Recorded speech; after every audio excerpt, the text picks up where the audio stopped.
નમસ્કાર સાથીઓ, હું આપ સૌનો ભાઈ રાજુ કરપડા. હાલ જે ગુજરાતની અંદર જે ઘટના ઘટી બોટાદ માર્કેટિંગ યાર્ડને લઈને આપ સૌએ નજર સામે જોયું કે જે લોકો ખેડૂતોને લૂંટી રહ્યા હતા એ યાર્ડના સત્તાધીશો, કમિશન એજન્ટો અને એની સાથે વેપારીઓ, આ તમામ લોકો જ્યારે ગુજરાતના ખેડૂતોને લૂંટી રહ્યા હતા ત્યારે એક બોટાદ માર્કેટિંગ યાર્ડમાંથી કડદા પ્રથા બંધ કરાવવાની લડાઈ હું અને મારા સાથી મિત્ર પ્રવીણભાઈ રામે લડવાની શરૂ કરી. ક્યાંક ને ક્યાંક વેપારીઓને બચાવવા માટે થઈ અને તંત્ર આખી સિસ્ટમ કામે લાગી. જુઠ્ઠા કેસમાં અમને લોકોને ફસાવવાના પૂરતા પ્રયત્ન થયા.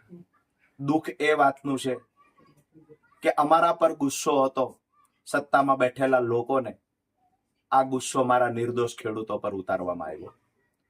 ક્યાંક ને ક્યાંક હું જ્યારથી જાહેર જીવનમાં આવ્યો છું ત્યારથી હંમેશા એક વાત કરું છું કે મારા ખેડૂતોને દેણામાંથી બહાર કાઢવા આ સપનું મેં જોયું છે. જ્યાં જ્યાં પણ ખેડૂતો સાથે અન્યાય અત્યાચાર થશે એની સામે લડવાનું મેં મન બનાવેલું છે. ખેડૂતોને દેણામાંથી બહાર કાઢવા માટે ખાસ કરીને જ્યારે પાક તૈયાર ખેડૂતોનો થયો હોય અને માર્કેટિંગ યાર્ડમાં વેચવા જાય, પૂરતા ભાવ ન મળે, આ સમયે ખેડૂત ખૂબ દુઃખી થાય છે અને દુઃખ મેં મારી નજર સામે જોયું છે.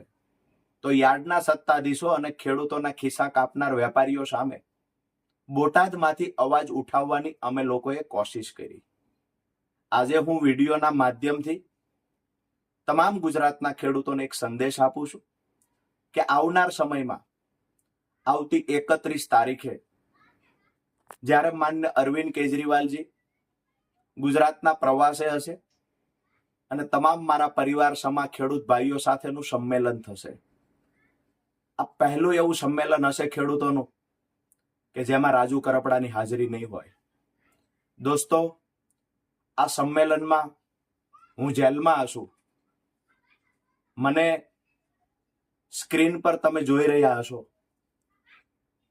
આ સંમેલન સમયે હું હાજર નહીં હોય, મારા ખેડૂત ભાઈઓને મળી નહીં શકું, આ વાતનું મને દુઃખ છે. પણ ખુશી એ વાતની છે કે આજે હું જેલમાં છું તો કોના માટે છું? મારા ખેડૂત પરિવારોને દેણામાંથી બહાર કાઢવા માટે, અમારા ખેડૂતોને બચાવવાની લડાઈ હું અને મારા સાથી મિત્ર પ્રવીણભાઈ લડ્યા, જેના કારણે આજે અમે જેલમાં છીએ. દોસ્તો, જેલમાં ગમે એટલું રહેવું પડશે, અમે રહેવા માટે તૈયાર છીએ. પણ જે બોટાદમાંથી ક્રાંતિની શરૂઆત થઈ છે, આ દરેક ઘર સુધી પહોંચાડવાની જવાબદારી આપ સૌ ખેડૂતોના માથે છે. પરિવારથી દૂર છું, જેલમાં છું, મારા ખેડૂતોથી દૂર છું, તમને બધાને મળી નથી શકતો એ વાતનું દુઃખ છે. પણ આવનાર સમયમાં આપણી લડાઈ રંગ લાવશે. વર્ષોથી જે ખેડૂતોને દેવામાં ડૂબાડવાના પ્રયત્ન થયા છે, ક્યાંક ને ક્યાંક સરકારની કૃષિ વિરોધી નીતિ સામે અવાજ ઉઠાવવાનો પ્રયત્ન જે ખેડૂતોએ કર્યો છે, આ ખેડૂતોને શુભકામનાઓ પાઠવું છું. આવનાર દિવસમાં રાજુ કરપડા અને પ્રવીણ રામ જેલમાં રહેશે, એ જેલમાં રહ્યા પછી પણ ગુજરાતના દરેક ઘર સુધી આ ક્રાંતિની મશાલ પહોંચાડજો. દોસ્તો, જ્યારે જેલમાંથી બહાર નીકળશું ત્યારે ફરીવાર હું મારા પરિવાર સમાન ખેડૂતને મળીશ.